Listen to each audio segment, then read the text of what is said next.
What is up, guys? Raymond here, also known as Ray Vision, and check it out today. Well, we are going to be playing some Forza Horizon 2. This is going to be this week's drift build, and as requested by one of you guys today, well, we are going to be building a drift build for a Subaru not the BRZ. And so first thing I was checking out when I was building the drift build for this car is I was wondering whether or not to keep the stock engine, go for the rally engine, or go for the 6-cylinder. I decided to go with the 6-cylinder because I didn't know how the upgrades would add up for the power on the stock engine. And turns out that if you upgrade the 6-cylinder engine all the way to the max, you get 1,005 horsepower on a Subaru BRZ with them skinny little Prius tires.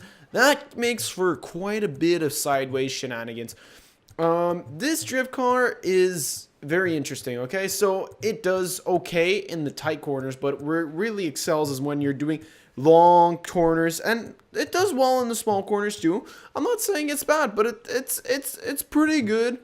It does well in the small corners, but it's a lot better at taking on those long areas where you need more power because this thing's really light and you can get it drifting in fifth gear, and it's really incredible. I like it. So as usual, while this is happening in the background, want to remind you guys that if you have any suggestions for future drift builds, please leave those in the comments below. I will be sure to check them out. I can't get through all of your suggestions, but if you keep posting your suggestion, eventually I will come around to doing it.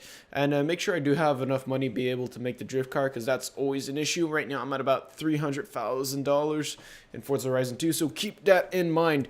If I can't afford the car, how am I going to build a drift build for it? So if you want to download this drift build for yourself, as usual, just log under Ray Drift or subscribe to me as a I don't know, producer or whatever in Forza Horizon 2. Don't know if that's a thing. That was some amazing drifting, just to show you guys that I still need some getting used to. This car really is amazing, but it takes a lot of getting used to because it doesn't drift like most drift cars you'd be expecting to have. And this is probably one of my favorite drift circuit loops. The only issue with it is there's a straight bit. I wish it would have a bit more weaving. I wish they would have really taken some time to build like a legitimate hardcore drift road. Like if they would have given this road a bit more winding, bobbing, and weaving, it would have been absolutely amazing drift road, and I would have been so happy with that. I'm still happy with this. This is still a very nice setup, and you know what? It is a pretty sick drifting road. Now, if you look over here, it's just this thing. Look at it take the corner in second gear, and it just kills it. Look at it. Also, I have to say, this car sounds pretty amazing, although I'm always redlining it when you're going through your gears regularly, which is very hard to do. You have to like feather it with this car. The exhaust sound is pretty satisfying. It has that nice 6-cylinder engine sound. And, you know, I like the i6. It's a nice little engine. It's good times. And so, this is probably, yeah, basically one of my favorite drift roads. I really like the bridge. It's a nice spot. It doesn't really tie into the drift road. It would have been sick if it would have been somehow you can make that tie into a drift road. I don't know. In my head, the perfect drift road has to be on the edge of the coastline like this one, but it needs a lot more weaving. This one does not weave enough.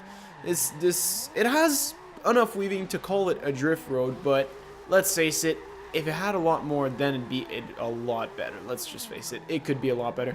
That is my opinion. Or else, the Subaru BRZ, I love it. This thing is pretty amazing, and it is, in my opinion, probably not the best. It's right in the middle of some of the drift cars I made, but honestly, it also, all of this stuff really depends on your personal drifting style, guys. Everyone has a car that's really perfect for them because it depends on how you like to take your cars around the corners. Depends on how you go about drifting them. Sorry about that. Looks like I'm about to die. But it's all about how you like to take the corner. This car is really good for e-brake entries, and also it allows you to basically, if you want, you can take a corner that you'd usually take in second and pop into fifth gear in this car. Obviously, you'll most likely spin out, but you can still do it or try and do it. And that's the general idea. Or else, what else has been going on? Well, not much. I am hyped up for Fast and Furious 7, which is coming out on Friday. Cannot wait for that. Gonna go watch it. Or else, apart from that, hey, it's Montreal, and it's March, and it's still snowing and stuff every other day. So, you know, it's nice to know that some things never change. In Saturn news, I'm pretty sure I've already mentioned this, but Jeremy Clarkson fired from Top Gear. Everyone's not very happy about that, but hopefully he gets picked up by someone else in Top Gear or some version of Top Gear, because, you know, Top Gear title is registered, some version of Top Gear continues on, because that would be cool. So as usual, guys, I want to thank you all for watching. Leave the comments below. Hope you all enjoyed, and I will see you all next time.